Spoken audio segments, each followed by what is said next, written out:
Ang pinamana mo sa akin, Lo, dala ko to kagabi. Ibabalik ko na po sa'yo. Ibabalik ko na po yung box na ito, yung pinamana mo sa akin. Hindi ko na kailangan yan. Kasi binigay ko na sa'yo yan eh. Pinamana ko na sa'yo yan. Hindi ko na matatanggap yan. Natatakot ako, Tay. Sabi mo, ipinamana sa'yo, tapos namatay sila. Oo. Ipinamana mo sa akin, naguguluhan kasi ako, Tay eh. Ingatan mo yan ha. Sasaling ko na sa'yo yan.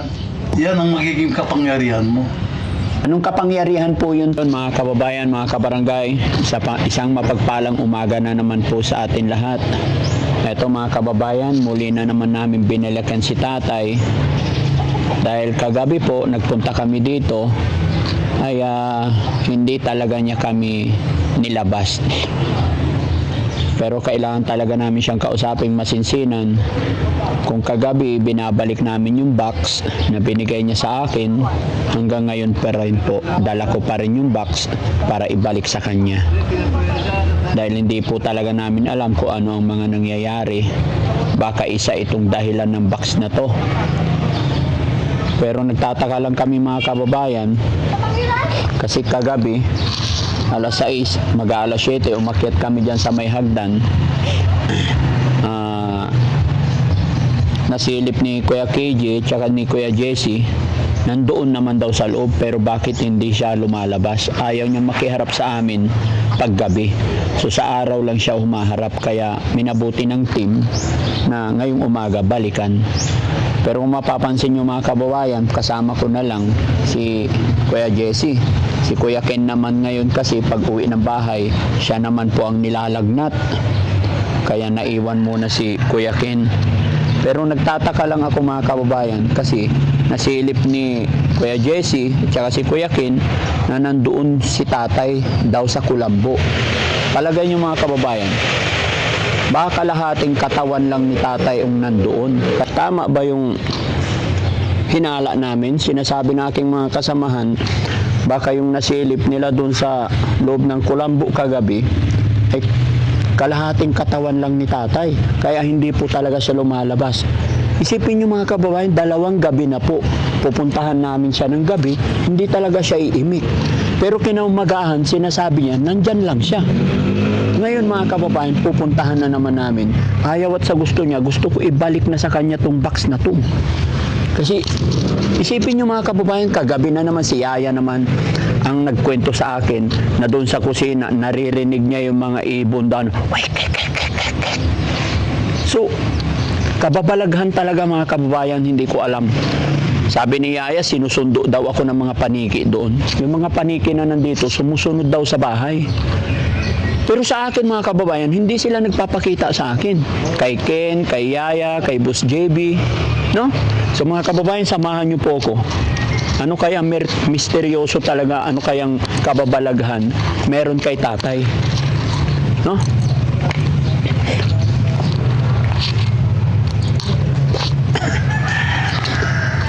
Jesse, samahan mo ko.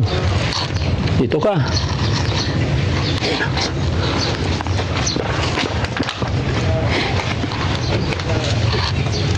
Ganun pa rin ang ayos eh.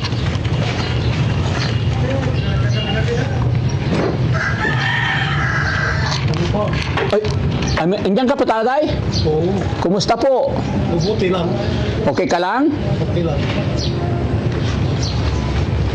Anong ginagawa mo po?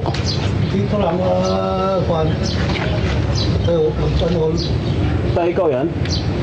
Ikaw yan? Oo. Lipad ka nga. Ay, lipad. Likod ka nga, Tay. Oo. O siya nga. Siya nga. Kulang. Ikaw yan, Tay, ha? Sigurado ba? Oo, ako lang nakatira dito. Mag-isa lang ako. Mag-isa ka lang talaga? Sige, Tay. Papasok kami, ha? Sige pa. May mahalaga akong sasabihin sa'yo, Tay. Oo, okay. Oo daw. Tara. Pasok tayo. Marami yung bahay, ha? Okay lang. Mga kababayan, pagka umaga araw, hindi masyadong nakakatakot. Pero pagka gabi, nakikilabab, ano? Hindi ko nakalitin. Ha? Puro, kailangan lang taga. Pag wala ko, Oh, kinakalkal ng mga taga. alin? Dito bahay. Tara, JC, samahan mo ko. Bakit parang pila yung paa mong isa, tay? Medyo, may pilay-pilay ako eh. May pilay ka? O, yun. Ko lang, tay, kasi 2 gabi na kami nagpunta dito. Kahit pag kumakatok kami, nararamdaman namin na may tao sa loob. Pero bakit hindi mo kami pinagbubuksan ng pinto pag gabi? Nandito ka ba talaga? Oo, nandito ako. Pero, nakatulog na ako ng maaga, wala na. Maski sino kumatok. Ay, ganun? Siyempre, tulog na ako. Minsan may kumakatok dito, Oh. hindi ko na nararamdaman. Kasi Ay, hindi mo na alam. mag-isa lang ako dito eh. Kasi tay, kagabi nang galing kami dito, kumakatok kami, tumatawag kami sa'yo, tapos sumilip si Kuya Jesse, Kuya Ken, nararamdaman namin na may tao talaga. Pero hindi ka umiimik, tay. Tulog na siguro ako noon. Tulog ka na? Oo. Kasi maaga akong natutulog dito eh. Kasi minsan pag wala kang makain, hindi wala akong alam buhay. Minsan lumalayas din ako sa bayan. Hindi ng pagkain. Matanong ko lang, tay. Kasi ang dami talaga akong nararamdaman. Huwag ka sanang magalit sa akin, ha? Opo. Sa totoo lang po talaga, may gusto akong ibigay sa'yo eh. May gusto ako ibalik sa'yo, tay eh. Pero nga pala, tay, mapansin ko lang, tay. Saan po ang altar niyo po? Ay, hindi wala ako. Hindi ako kami nag-aaltar. Hindi kayo nag-aaltar? Kami nag-aaltar. Ilang taon ka na ulit, tay? 74 na ako. Kasi mga kababayan, yun ang hinahanap ko dito. Hinahanap ko po yung altar nila talagang kahit saan. Walang bakas. Walang bakas ng mga altar. Naghahanap po ako. Kahit mga noon patay, wala talaga kayong altar? Ay, noon kasi, noon, siyempre yung mga matatanda, Opo. noon, yung mga lola ko, wala na, siguro, nung pana ako, sinila ako, pinagtatapon na siguro yung mga altar-altar dito. Pinagtatapon nila yung mga altar. Oo, wala silang, paniniwala sa mga altar-altar eh, yung mga sinauna kong magugulang. Wala talaga. Wala sila. Pero sa pamamagitan, tay, na paglalagay natin ng altar sa ating tirahan, para sa akin lang po, no? Opo. Ay simbolo po yan ng paggalang. Oo, tama. Simbolo po yan. Parang nagiging tulay para makipag-ugnayan tayo sa ating Diyos Ama. Hindi porkit gumawa tayo ng altar, ay doon na sa altar tayo naniniwala. Para sa akin po, tay, kung dito sa bahay, gagawa tayo ng altar para buong pamilya natin, mayroong palatandaan na doon tayo magsisimula para tumawag sa ating Diyos Ama. Parang yung mga ibang relihiyon, tay, ang Catholic, gagawa ng simbahan. Yung simbahan na yun po ay magiging basihan para doon magpupunta ang sambayanan. Halimbawa, yung simbahan ng Malasiki, pupunta po sa simbahan every Sunday, di ba? Para doon magtipon-tipon para magpasalamat sa ating Diyos Ama. Ganon din yung mga ibang relihiyon, may simbahan din sila, kung ano-anong tawag nila sa Catholic, simbahan, di ba? Sa ibang mga relihiyon may kanya-kanyang tawag. Yun ay parang tagpuan para magpasalamat. Hindi porkit gumawa tayo ng altar, doon na tayo naniniwala sa altar, no? Yun lang po para sa akin, tay, ha? Huwag ka magalit sa akin. Although okay lang yun, tay, pasensya ka na, wala gaya ng sinabi ko, tay, kasi mula nung nakilala kita, talaga ang dami naming Ang dami nangyari. Alam mo ba tayo, nakaraang araw, buti nga okay na ako. Kasi nalaglag po ako sa bangin. Saan? Diyan sa may bundok, naglalakad ako, natapilok ako. Pero okay lang, okay naman. Buti na lang, hindi nabali daw buto ko. Sino kasama mo noon? Mga kasamahan ko. Buti na nandun Opo, nagpa-albularyo ako tayo. Sabi nila, mayroon daw gustong lumapit sa akin, may umaali-aligid daw sa akin. Baka demonyo siguro sa Satanas. Kaya yun ang paniniwala namin eh. Hindi mo kasi ang Satanas sa amin, Opo. may kapangyarihan din yan, hindi mo makikita yan. Naniniwala ka sa Satanas tayo? Oo, naniniwala ko. Kasi ang mga Satanas din, may kapangyarihan din yan. Nasa Bible, na ano rin ko sa Bible yan. Yung mga sa kuan, mga kuan, talagang may kapangyarihan din sila. Nagpa-albularyo ako tayo. Oo. Sabi nila, ilang gabi na daw na may lumalapit, may umaaligid sa akin. Kaya nga po ako, mapansin mo tayo, hindi ako nagpapawala ng krus sa aking katawan. Yun ang panlaban ko talaga. Pero ngayon lang naka-encounter ng mga ganito tayo. Tapos isa pa, sa gabi, nakikita ng mga kasamahan ko doon sa bahay ko, may mga umaali-aligid na paniki. Tapos may nakita ni Ken, may isang malaking paniki na umaali-aligid sa bahay. So tayo, ibig sabihin tayo, hindi ka po naniniwala sa mga krus? Hindi ka naniniwala sa krus? Po, hindi kayo or hindi ka naniniwala sa krus? Kasi natatakot ako.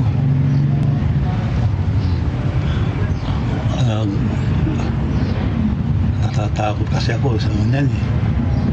So yung lolo't lola mo hindi naniniwala sa krus? Ay, yung mga lolo at lola ko, hindi ko sila nakita. So hindi ka naniniwala sa krus, tay? Yung mga lolo't lola mo, yung mga magulang mo, hindi sila naniniwala sa krus. Mga lola ko. Ngayon pati ikaw hindi naniniwala sa krus. Hindi. Sige tay, nirerespeto kita. Hindi ko naladdan yung magulang ko. Ay. 2 taon patay na yung mga magulang. 2 taon ka pa Kaya lang. ang tiyan ko nang nagpalaki sa akin dito. Oo. Dalawa lang kami dito. Yun ang inaalagan ko, wala na. Nawala. So yung tiyahin mo hindi rin po naniniwala sa mga altar, sa krus? Siguro hindi lang naniwala. Hindi kayo or hindi ka naniniwala sa krus? Kasi natatakot ako. Kasi natatakot din ako dito eh. Baka malaglag tayo tay. Marupok na yung mga kasi Tara, sa baba tayo mga kababayan. Baka lumundo na to eh. Ay, pinaka-reason bakit ako bumalik sa'yo dito, gaya ng sinabi ko sa'yo kasi natatakot talaga ako. Ilang gabi na po na may mga umaali-aligid na paniki sa bahay. Pero hindi ko nakikita yung mga yun. Hindi sila nagpapakita sa akin. Sa mga kasamaan ko lang nagpapakita. Tapos si Kuya Rizky, unang nilagnat. Nagpunta kami dito. Kagabi nagpunta kami dito. Si Ken naman nilalagnat. Tapos ako, sakit ang likod ko kasi nalaglag ako sa bangin. So baka nagagalit yung mga tiyahin mo, Lo. Yung pinamana mo sa akin, Lo, dala ko to kagabi. Ibabalik ko na po yung box na ito, yung pinamana mo sa akin. Hindi ko na kailangan yan. Kasi binigay ko na sa'yo yan eh.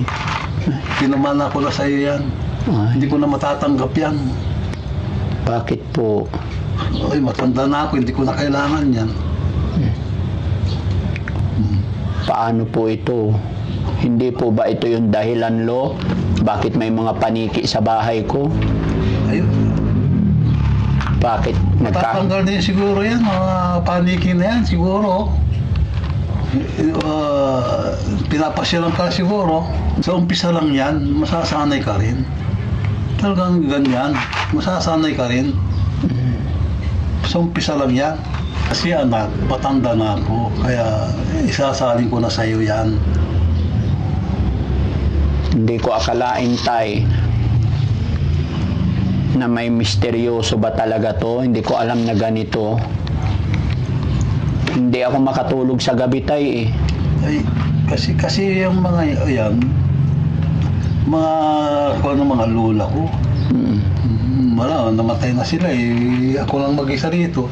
Puro namatay. Yung tiyahing ko, lola ko.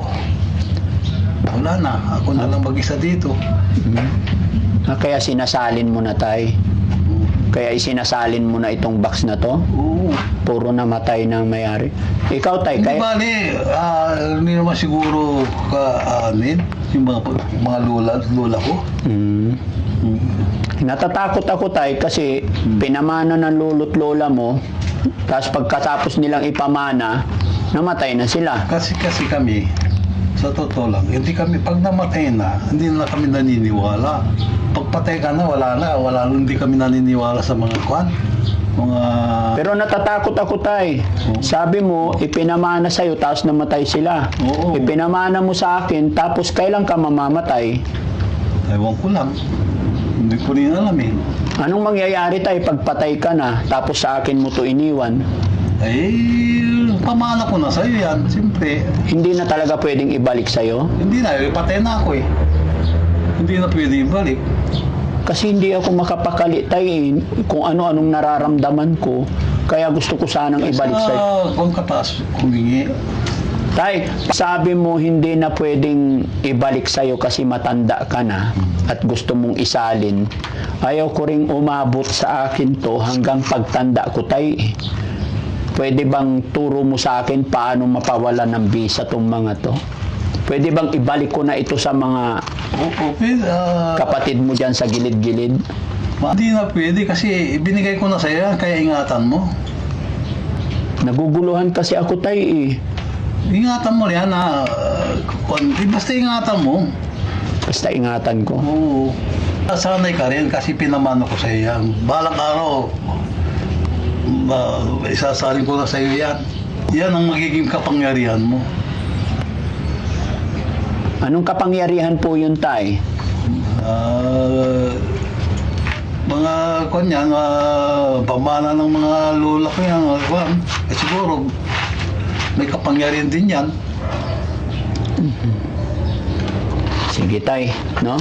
Paano kaya to, mga kababayan?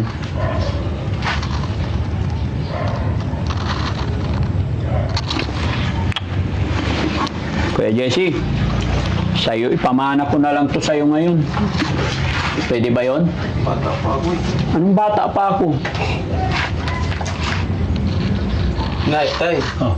ang ipamana ni Daddy Frankie sa akin, paano kung tumanda ako, ipamana ko rin sa mga anak ko? Mga anak, hindi mo pwedeng salin-salin lang yan. Kung kanino na ibigay, hindi na basta-basta mawala hanggat hindi tumanda. Oo, siguro. Ganon. Siyempre, pag matanda ka na, pamana mo rin sa kwan. Pag matanda ka na, Sa mga anak din. sa mga anak, mga pamangkin, ganon. Isasama ko na lang kaya sa libingan ko para wala nang makakuha. Nasa sa'yo yan, oo. Ba't ikaw, tay, ayaw mo isama sa libingan mo? Kung kailan ako, hindi ko alam kung kailan ka mamatay. Hindi mo alam ang kamatayan mo eh. Hindi ba ito mabigat kasama sa buhay? Hindi mabigat yan. Nasa sa'yo yan. Pag kung mo yan, alagaan mo rin. Aalagaan talaga. Pinapakain din po ba to? Oo, kumakain sa gabi. Sa gabi kumakain? Oo, kumakain yan. Sa gabi. Kaya pala, tay, pag pupunta kami rito, napalabutan naman ako. Sige, tay, sa sunod mag-usap na lang tayo ulit. O sige. May gagawin pa ako eh. Makakalis na kayo. Oo, sige, tay, no? O sige. Salamat, tay. Alis na po kami. Okay. Bigyan kita 3,000, pamalingki mo ulit. Okay. Pangkain mo. 1, 2, 3. Salamat. May pangmalingkin ako. Wala akong makain dito eh. Wala kang makain. Eh kung mag-isa ka lang kumakain tayo, matagal na rin yan. Oo. Paano pag hindi kita bibigyan tayo, saan ka kukuha pagkain mo araw-araw? Pupunta ko sa mas pisan ko sa Santa Barbara, hihingi ako ng mga bigas nila. May bigas ka pa naman binigay ako eh. O, sige tayo, salamat.